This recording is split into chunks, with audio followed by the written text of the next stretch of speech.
The girl in the snow. The cold wind howled outside Eli's small cabin, shaking the wooden walls. Snow fell like ash from a dead sky. He sat near the fire, holding a hot mug of coffee, trying to stay warm. The world outside was quiet. Too quiet. Then he heard it. A sound. Faint. Not quite human. It came from outside, just beyond the trees.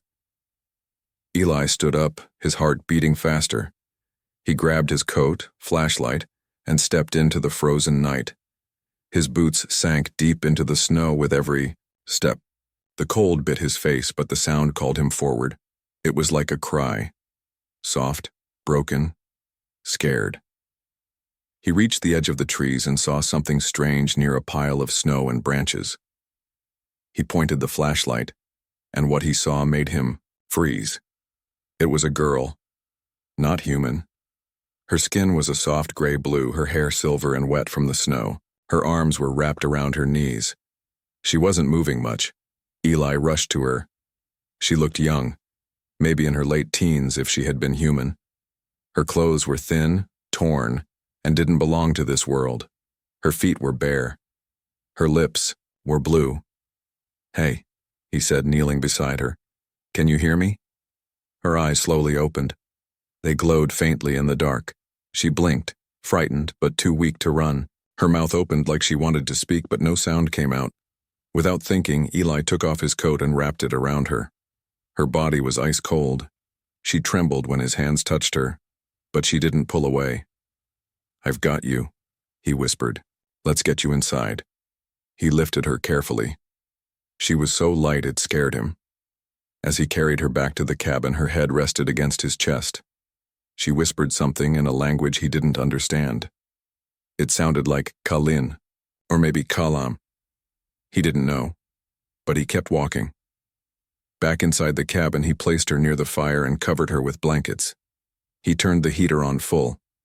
She flinched at the light and heat, but slowly, her breathing calmed. Eli brought a bowl of hot soup and tried to feed her. At first she didn't react. Then after sniffing the air, she slowly reached out. She took a spoonful but only swallowed a little. She coughed and shook her head, as if her body didn't want it. Still, she tried again. "What are you?" Eli said quietly. "And what happened to you out there?" She didn't answer, but her glowing eyes stayed on him. He sat beside her. "My name is Eli," he said, tapping his chest. "Eli." She watched his hand, then pointed at him weakly. Lie. Eli smiled a little. "Close enough," she pointed to herself. Va-na-ri. Vanari, he repeated. Her face lit up just a little, and she nodded. They sat in silence. The storm outside grew stronger. The snow beat against the windows like angry fists. But inside, the warmth began to return. That night, Eli gave her the bed and slept in the chair. He didn't know what else to do. She looked peaceful now, wrapped in his old army blanket. But just before he fell asleep, he heard her voice again. Soft, barely a whisper. Eli, don't leave. He looked up. Her eyes were open. She was staring at him. "I'm not going anywhere," he said. She reached her hand toward him.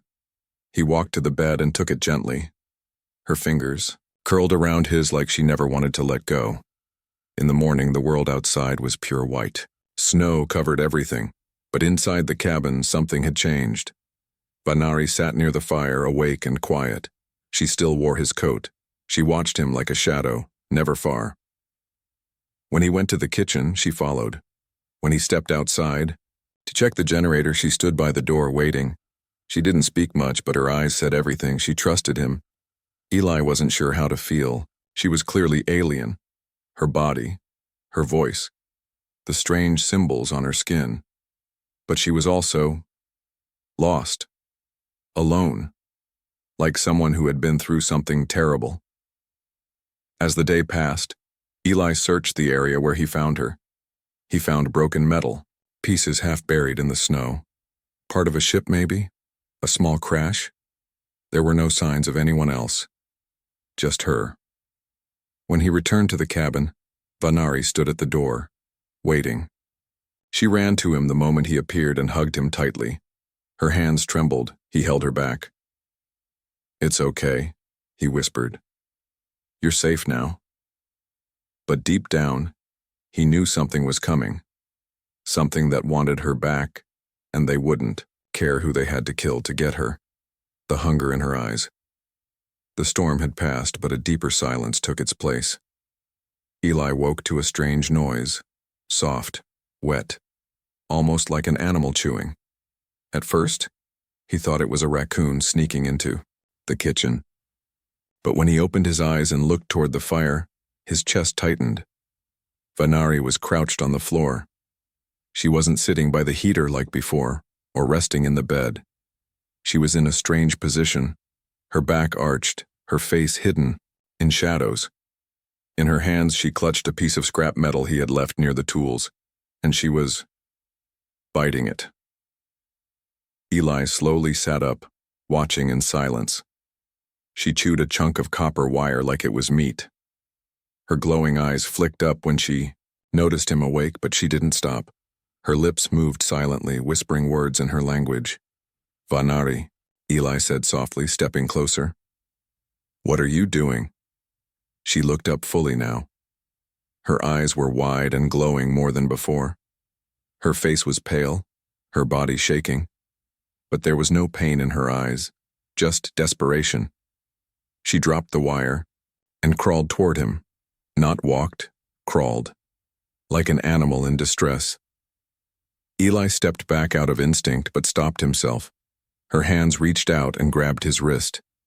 She stared into his eyes with a strange hunger, not for food, but for something deeper. Her body trembled, her breath fast and shallow.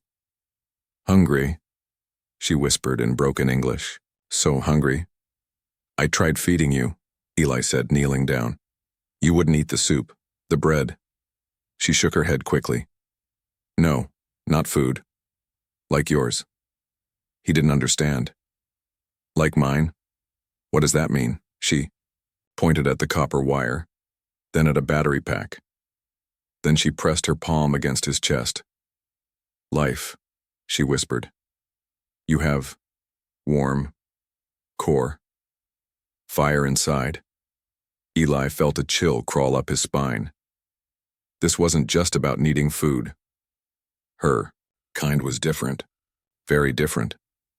Vanari's species didn't survive on meat or plants. They needed energy, raw, pure energy. Her body was built to absorb it. The metal, the electricity, the heat. It wasn't strange for her. It was survival. And the fire, inside Eli, that warmth she kept clinging to, was also energy to her. Suddenly, the way she never left his side made more sense. She wasn't just attached emotionally. She needed him. But there was more. "Why are you hiding it?" he asked gently. "Why didn't you tell me?" Her lips trembled. Her hands slid away from his chest. "Fear. Hunters. Punish. Need is crime." Now it made sense. She wasn't just running from aliens who wanted her back. She was running because she was different even among her own people. Maybe her hunger was forbidden or considered dangerous. Eli stood slowly. "All right, I'll figure something out. We'll keep the generator on. We'll get you strong." But Vanari grabbed his hand again, tight this time. "No, Eli. Need you." She wasn't asking for help with machines. She meant something else. The energy inside him, his living warmth. That's what kept her alive the most. That's why she always wanted to stay close. And now, he realized, she was bonding to him because of it. This wasn't just survival. It was connection. That evening, while Eli worked in the shed outside, trying to repair a power cell for her, he felt like something was watching him. The sky was still gray. The snow had stopped falling, but the wind hadn't. He turned around, scanning the trees. Nothing. But then he noticed it. 3 small black dots blinking in the snow. Not natural. He walked over. They were tiny, half-buried discs, still glowing, with faint blue light. One was pulsing. Eli picked it up carefully, heart pounding. A tracker. Someone, or something, had found her trail, and it led right to his cabin. He dropped the tracker into a jar and smashed it with a hammer. Sparks flew. Then, he ran back inside. Vanari was curled near the fire again, eyes closed, but her body tensed the moment the door opened. She looked at him and her face changed instantly. "You found them," she whispered. "Not a question. A fact." Eli nodded. "Who are they? Who's looking for you?" She looked down at her hands. Her voice was so soft he almost missed it. "My creators." "What?" "They made me," she said, staring into the fire. "Made many like me. Then threw us away. I ran. I escaped the cage. But I broke rule. I bonded." "To me?" Eli asked, barely breathing. Vanari nodded. "Yes. Now, I am yours. They will kill you for that." Eli didn't answer. He couldn't. His heart was racing. Outside, the trees groaned under the weight of snow. But somewhere beyond, them, someone was coming. She clutched his hand again and pulled it against her chest. Her skin was warmer now. She was recovering fast, too fast. "Why do they care if we're bonded?" Eli asked. Vanari closed her eyes. "Because I was born to die. I chose to live. With you." And in that moment, Eli knew he wasn't just protecting a stranger anymore. He was standing between a dying empire and something forbidden. The mark on her back, Eli couldn't sleep.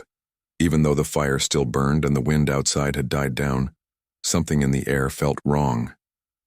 Vanari lay curled in the corner of the couch, covered in his old blanket, her breathing slow and calm. But Eli's eyes kept drifting to her, especially to the strange shimmer on her skin. Ever since she'd said, "I bonded," he couldn't stop thinking. Bonded. To him. It sounded like more than just trust, like something final, deep, something her people feared. He quietly stood up and walked to the small table where he had hidden the crushed tracker inside a metal jar. He opened the lid again and stared at the tiny broken pieces. The tech was far, beyond anything he'd seen before. Smooth alloy shell. No human-made screw marks. Just one pulsing core, now dead. He whispered to himself. "They're already looking for her." Suddenly, a sharp gasp came from behind him. Eli turned fast. Vanari was still asleep, but she was moving, shaking, twisting. Her hands clawed. At the blanket, her face locked in fear. She let out a low moan like a child caught in a nightmare. Eli rushed to her side. "It's all right," he whispered, placing his hand gently on her shoulder. "You're safe." But when he touched her, her body jolted. Her eyes snapped open and they glowed bright gold. For a moment, they didn't even look like eyes. They looked like portals, alien, ancient, and full of pain. Then she whispered one word through trembling. "Lips. Burning." Eli reached for the blanket to comfort her, and that's when he saw it. Her shirt had slid down during her sleep, revealing a part of her back. And right there, just below her neck, glowing through her pale skin, was a mark. Burned-in symbol, not like a tattoo, but something deeper, etched into her flesh. It pulsed with its own light, a strange red-gold shimmer that flickered like a dying fire. Eli's heart skipped. The shape was complex. Interlocked rings, sharp alien letters, and something that looked like a closed eye in the center. It didn't look like art. It looked like ownership. "Vanari," he whispered, afraid to touch it. "What is this?" She slowly sat up, her face pale, her eyes still glowing faintly. She didn't look surprised that he'd seen it. "It is the mark of claiming," she said quietly. "Put there by my creators. It means I am property." Eli's jaw tightened. "Like a barcode? A slave brand?" She nodded. "Worse. It bonds to the skin. It tracks the heart." He stared at her in disbelief. "You mean that mark can feel you?" It can feel us, she corrected. Because I bonded to you, it now searches for you too. Eli took a step back, shaken. So they know I'm involved now. Yes, she whispered. They will come. And not just to take me back. They'll erase you. A heavy silence filled the cabin. Outside, the snow had stopped, but the night felt more dangerous than ever. Eli sat down across from her, his hands shaking slightly. Why would they go this far just to take one girl back? What are you to them? Vanari looked at the fire and stayed quiet for a long time. Then she said, I was not supposed to survive past maturity. My kind is created in labs, meant to serve, then be broken down. She looked at him, her voice trembling. But I escaped. And when you touched me, your energy, your warmth, triggered something ancient inside me. It overpowered the mark. It changed me. Eli leaned forward. Changed how? I can feel things now, she said, pressing her hand to her chest. Real things. Pain, hope, fear. Before, I was just breathing. Now I'm alive. Her voice cracked on that last word. It wasn't just survival anymore, it was identity. And now, because of that, people, things, would come to destroy them both. That night, Eli decided he had to act. No more waiting. He took down his old gear from the closet, a military backpack, a small blaster, a flare gun, and a map of the surrounding valley. He packed food, batteries, and every tool he thought might help. Where will we go? Vanari asked softly, standing behind him. Far from here, Eli replied. There's an old comms tower in the hills. If I can boost a signal, maybe I can reach someone, anyone, maybe even someone who can help. You still believe in help? She asked. I believe in not dying alone, Eli said with a dry smile. Vanari touched his arm. You won't be alone. As they prepared to leave, Eli took one last look at the glowing mark on her back. It was fading slightly now, changing, shifting from red to silver. What does that mean? He asked. Vanari placed her fingers gently over it. It means the bond is growing stronger. Soon the mark won't be theirs anymore. It will be ours. That sounded romantic, but terrifying. Because if the mark became theirs, it meant there was no turning back. And if the people who made her found them now, they wouldn't just take her. They'd come to erase what they created, forever. They found the cabin Ellie had lived off-grid for years, but that night, he learned what true fear felt like. It started with a soft hum, barely there, like a low whisper, carried by the wind. He was checking the power cell behind the cabin while Vanari stayed inside, resting after their long walk through the snow the day before. The hum grew louder, strange and mechanical, but it came from no engine he recognized. Then, he saw the light not from the moon, not from any drone. It was blue, sharp, focused. A long, narrow beam of energy scanning the trees, cutting through the darkness like a knife. Eli's heart slammed in his chest. They had found her. He rushed back toward the cabin, slipping once, in the snow, but didn't stop. His breath came out in heavy clouds. Inside, Vanari stood at the window, eyes wide, her body trembling. You feel it? Eli asked. She nodded. They're here. Eli grabbed the emergency blaster from the wall. It only had 3 shots left. Enough to make a statement, not enough to win. A voice echoed outside, cold, robotic. It spoke in her language, then repeated in a broken English translation, Return the bonded unit. This is your only warning. Vanari flinched like she'd been slapped. It's one of their seekers. Can it see us? Eli asked. Yes, she whispered. It sees everything. The blue light now hovered outside the cabin, just above the roof.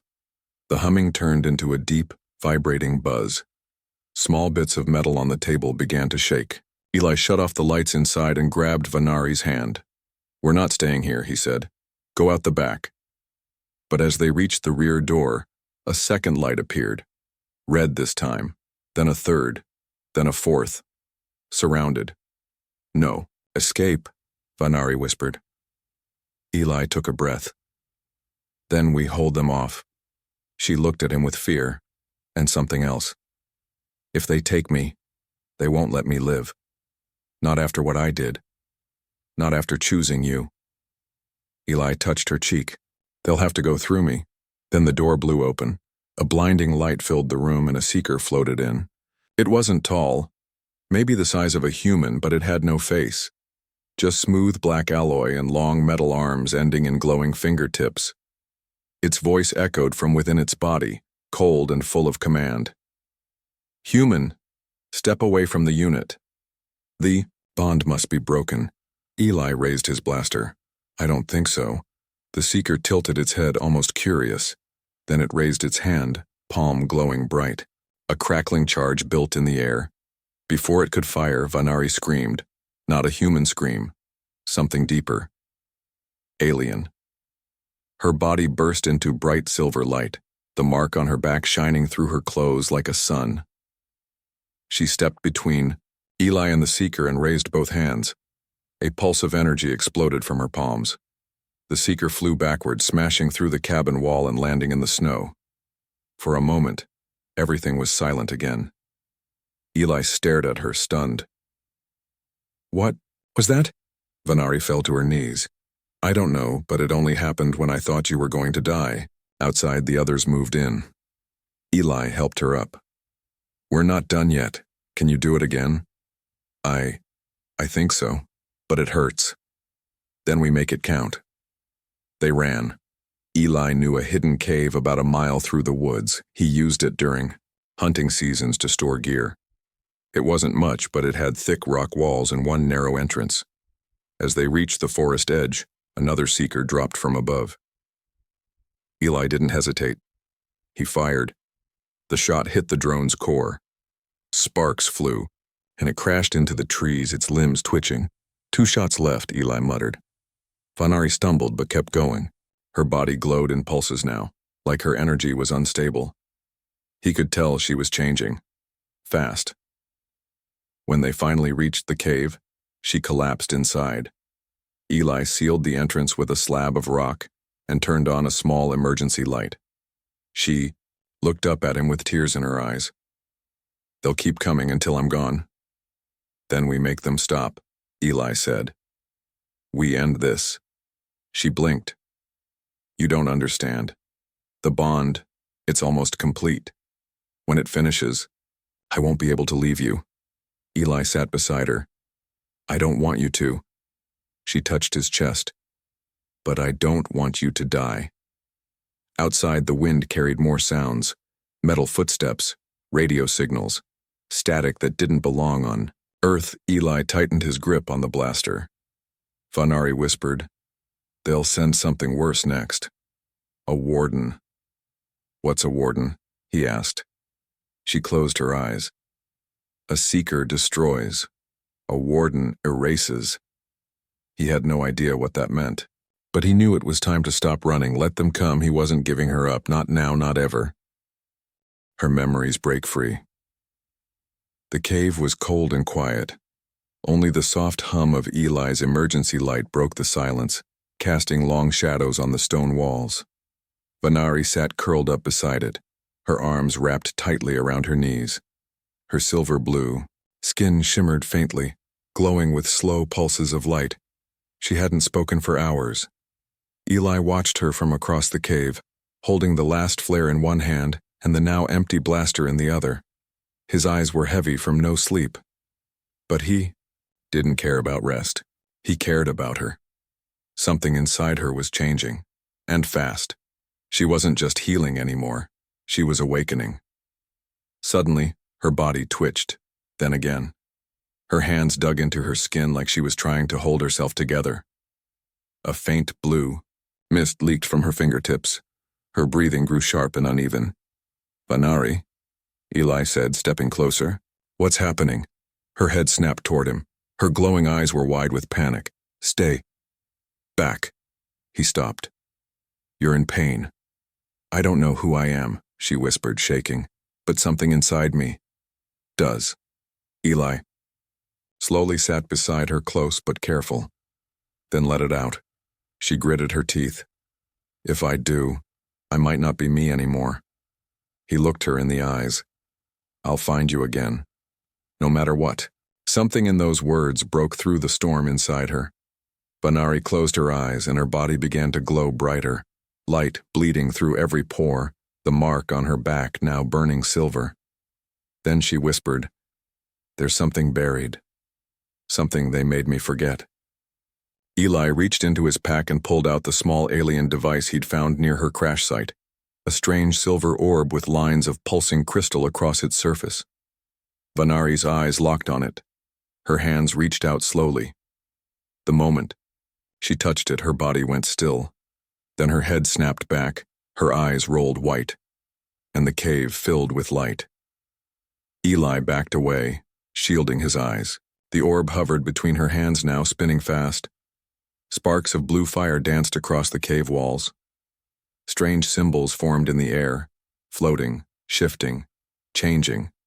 She spoke, but not in English, and not in fear. Her voice was calm, strong, ancient. Unit 512B, designation Vanari, born of Bioforge Prime. Purpose, ceremonial energy transfer. Status, defective. Assigned for disposal. Eli stared, frozen. It wasn't her voice. It was deeper, machine-like. More words flowed out.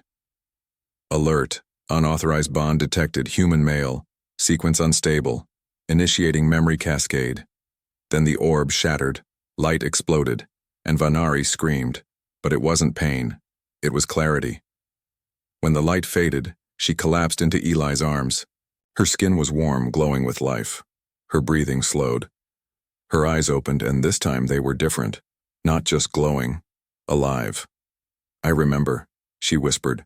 Eli held her tight. What do you remember? They didn't make me for work, she said. They made me for death.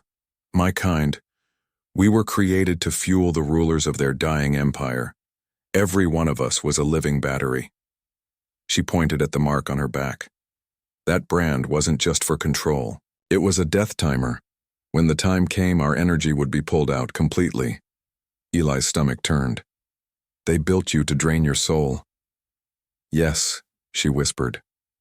But I escaped, because I began feeling something they didn't plan for. What was it? She looked up into his eyes. Hope. Outside the cave, the wind picked up. The sky turned strange. A storm of black clouds forming too fast. The trees groaned. Snow twisted upward instead of falling. Something was coming. Vanari stood slowly, stronger now, taller. Her presence had changed. Her voice was no longer weak. It was calm, clear, royal. They sent the warden. Eli grabbed his blaster, though it was useless now. What is it? She turned to him. The warden is not alive. It doesn't think. It doesn't feel. It only follows code. Eli's jaw clenched. Then we break the code. You can't, she said, stepping forward. But I can. Now that I remember who I am. Her skin lit up with lines of light, like circuits coming alive. I'm not just a tool. I was a failed queen project, a prototype for energy-based rule. They feared me once. Now they'll learn why. Eli blinked. Your royalty? She nodded slowly. I was never meant to survive, but bonding with you gave me the one thing I needed. What's that? She turned to the cave entrance, her eyes glowing gold and silver. A reason to fight. Suddenly the cave wall exploded, inward. A massive metal figure stepped through, twice Eli's size, headless, faceless, with long arms tipped in blades of light. Its body hummed like a hive. Every step it took made the earth tremble. The warden had arrived. It scanned the cave. Red beams painted the walls. It saw Vanari, and it spoke, not in voice, but in pure, raw thought. Target locked. Bonded anomaly. Detected. Termination sequence active. Eli raised his weapon, but Vanari raised her hand. No, she said. This is my past. My fight. She stepped forward alone. As the warden charged, Vanari's body exploded with light, pure white, fire bursting from her back. Her feet lifted off the ground. The mark on her back burned silver. Eli watched, breathless. She was becoming something more than alien, something unstoppable, and she was doing it for him. Blood on the snow. The cave shook like the earth itself was, screaming. The warden stood at the broken entrance, its arms glowing with jagged red energy. Its body made no sound, but its presence screamed destruction. Where it stepped, the stone cracked. Its blade arms moved with terrifying calm, as if it had already won. Eli stood frozen, back against the cave wall, his fingers clenched around the useless blaster. He knew it wouldn't work, not against something built to erase entire species. But Vanari didn't flinch. She hovered in the air, her silver hair waving like smoke, her body glowing bright with energy drawn from the bond. Their bond. She wasn't afraid. She was something else now. Vanari, don't, Eli began, but she turned to him, calm and clear. If I fall, you run. Don't argue. I'm not leaving you. She gave a soft smile. You already saved me, Eli. Now it's my turn. Then she turned back to face the warden. The machine raised its arm. The blade split into 3, each part humming with red fire. The cave filled with static. Anomaly will be silenced, the warden struck. A flash of red light exploded toward her, but Vanari raised her arm, and the blast shattered midair. Energy pulsed from her fingers, wrapping the cave in a glowing shield. The shockwave sent snow tumbling from the mountain. Above, Eli ducked, barely staying on his feet. Then Vanari launched forward. She slammed into the warden with the force of a falling star. The two figures crashed out of the cave, tearing through snow and ice. The battle lit up the night sky. Blades against energy. Machine against will. Eli scrambled after them, heart pounding. Outside, the world had turned white. Snow blanketed everything, but now it was stained with streaks of burning red light, the warden's trail. Every tree the machine touched turned to ash, but Vanari moved faster, stronger. She punched, kicked, spun through the air like lightning, in human form. Her body burned with white fire, and every strike made the warden stagger. But it didn't stop. Eli could only watch from the edge of the hill, breathless. The warden swung both blades at once. Vanari blocked them, but not fast. Enough. One blade sliced her shoulder, sparks flew. She screamed, more in anger than pain. Eli cried out, "Vanari!" The sound of his voice, his fear, triggered something in her. The mark on her back burst open like a flare, releasing a wave of silver light that pushed the warden backward 30 feet. She hovered again, bleeding energy, her body trembling, and then she spoke, not in fear, not in her old voice, but in a voice that echoed like thunder. I am no longer your creation. I am no longer your fuel. I am no longer yours. I am bonded. The warden charged again, faster this time, angrier. Its arms whirled, firing plasma bolts that melted the snow. Vanari didn't move. She let it come. Then, at the last second, she caught its blade with her bare hand. The metal sizzled against her skin, but she didn't let go. Instead, she pulled the warden forward, locked eyes with the empty machine, and pushed all her energy into its chest. There was a moment of silence. Then the warden exploded in a column of light so bright it turned night into day.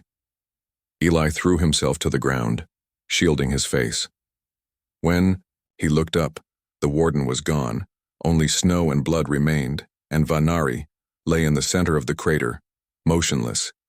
Eli ran to her. Her body was glowing, but faintly now. The mark on her back flickered like a dying fire. He dropped to his knees, pulled her into his arms. No, stay with me, he whispered. You did it, Vanari. You won. We're safe. She smiled weakly. I knew you wouldn't run. Of course I wouldn't. You're mine. Her fingers reached for his face. I didn't just protect you. I transferred part of myself to you, my core, my life. What does that mean? It means, if I fade, you keep me alive. No, Eli said, eyes full of tears. You're not fading. You're going to be fine. But she was slipping. Her skin was cooler now, her energy was drained. She whispered one last thing. Don't let them erase me. If I die, make them remember. Then her eyes closed. For a long time, Eli just sat there holding her. The snow fell gently now.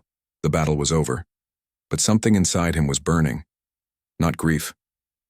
Power. He felt warmth rising in his chest. Familiar warmth. Her warmth. He looked at his hands. They were glowing. The mark, the one from her back, was now forming on his skin. She had passed it to him. The bond wasn't broken. It had changed. He stood slowly with her in his arms, eyes glowing faintly. Far away in the sky, more red lights, blinked into life. More enemies. But Eli didn't feel fear anymore. He felt ready. Because now, he was part of her. A name in the stars.